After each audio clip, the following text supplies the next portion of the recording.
देखिए, शास्त्रों और वेदों के अनुसार ब्राह्मण जो है वह जन्म से नहीं बल्कि गुण और कर्म से होता है। गीता में भगवान कृष्ण ने कहा है कि चातुर्वर्णम मया सृष्टम गुण कर्म विभागशः। गुण और कर्म के अनुसार मैंने 4 वर्णों की रचना की है।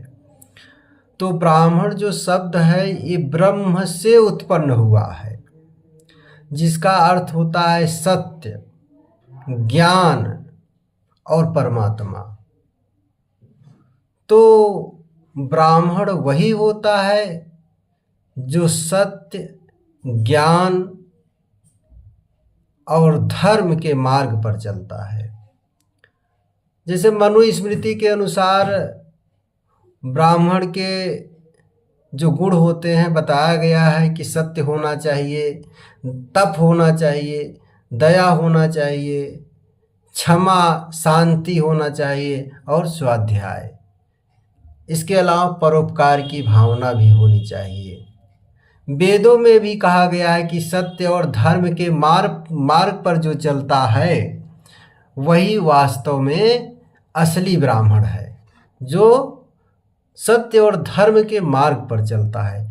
भगवत गीता में भी कहा गया है ना कि समो दमस्तपः शौचम क्षान्तिरार्जवमेव च ज्ञानम विज्ञानमास्तिक्यम ब्रह्म कर्म स्वभावजम।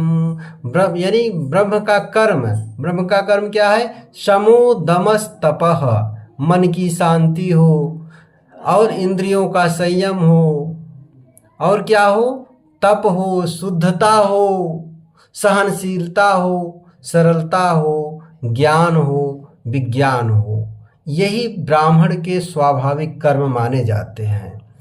तो मूलतः ब्राह्मण होने का मतलब केवल जाति से नहीं बल्कि अपने आचरण, विचार और ज्ञान से होता है।